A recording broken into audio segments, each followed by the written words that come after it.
And Jesus answered and said unto it, No man eat fruit of thee hereafter for ever. And Peter saith unto him, Master, behold, the fig tree which thou cursedst is withered away.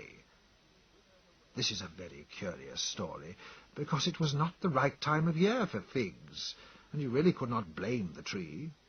I cannot myself feel that either in the matter of wisdom or in the matter of virtue Christ stands quite as high as some other people known to history. I think I should put Buddha and Socrates above him in those respects. The emotional factor. As I said before, I do not think that the real reason why people accept religion has anything to do with argumentation. They accept religion on emotional grounds.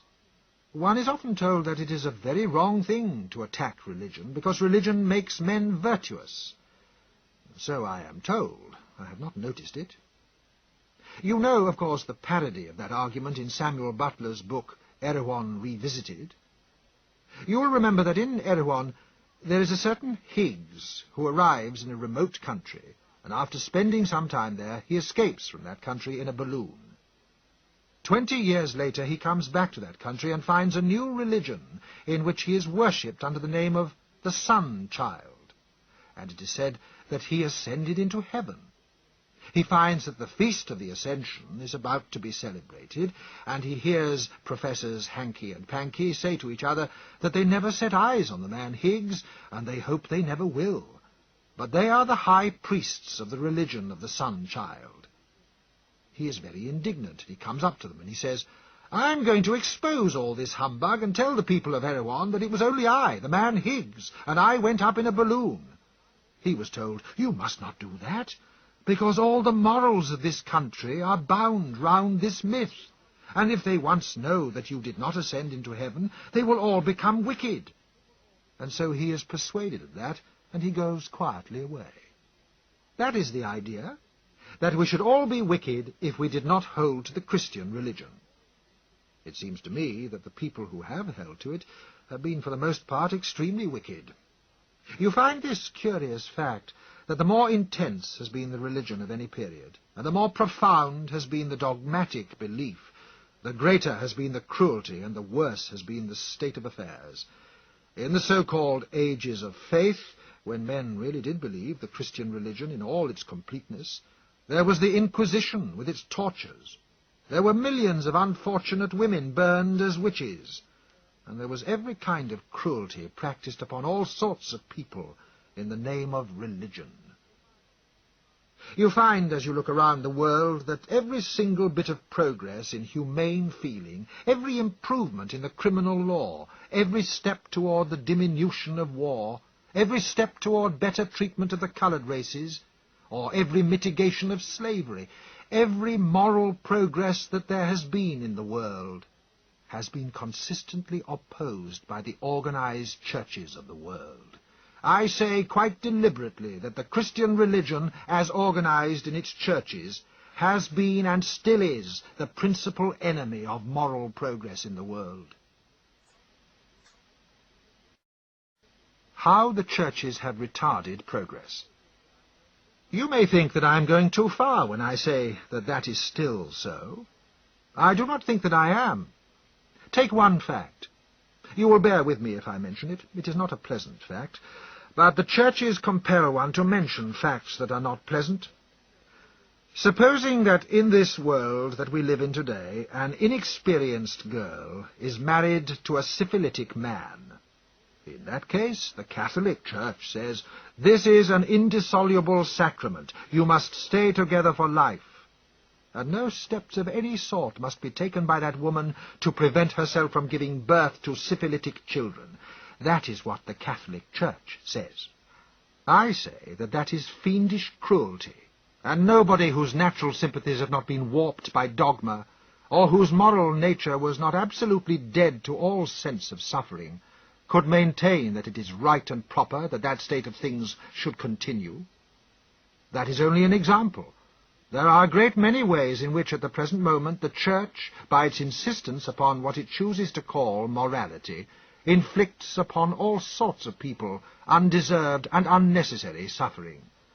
And, of course, as we know, it is in its major part an opponent still of progress and of improvement in all the ways that diminish suffering in the world, because it has chosen to label as morality a certain narrow set of rules of conduct which have nothing to do with human happiness.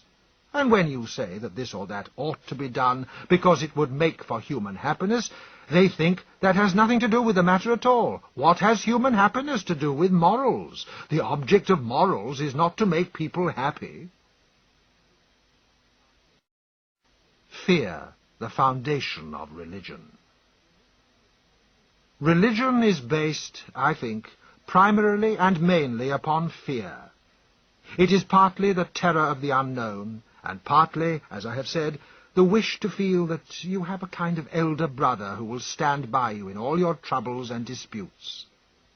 Fear is the basis of the whole thing. Fear of the mysterious, fear of defeat, fear of death. Fear is the parent of cruelty, and therefore it is no wonder if cruelty and religion have gone hand in hand. It is because fear is at the basis of those two things. In this world, we can now begin a little to understand things and a little to master them by help of science, which has forced its way step by step against the Christian religion, against the churches, and against the opposition of all the old precepts. Science can help us to get over this craven fear in which mankind has lived for so many generations. Science can teach us, and I think our own hearts can teach us, no longer to look around for imaginary supports, no longer to invent allies in the sky, but rather to look to our own efforts here below to make this world a fit place to live in, instead of the sort of place that the churches in all these centuries have made it. What we must do. We want to stand upon our own feet and look fair and square at the world, its good facts, its bad facts, its beauties and its ugliness. See the world as it is, and be not afraid of it. Conquer the world by intelligence, and not merely by being slavishly subdued by the terror that comes from it. The whole conception of God is a conception derived from the ancient Oriental despotisms. It is a conception quite unworthy of free men. When you hear people in church debasing themselves and saying that they are miserable sinners and all the rest of it, it seems contemptible and not worthy of self-respecting human beings. We ought to stand up and look the world frankly in the face. We ought to make the best we can of the world, and if it is not so good as we wish, after all, it will still be better than what these others have made of it in all these ages. A good world needs knowledge, kindliness, and courage. It does not need a regretful hankering after the past, or a fettering of the free intelligence by the words uttered long ago by ignorant men. It needs a fearless outlook and a free intelligence. It needs hope for the future, not looking back all the time toward a past that is dead, which we trust will be far surpassed by the future that our intelligence can create.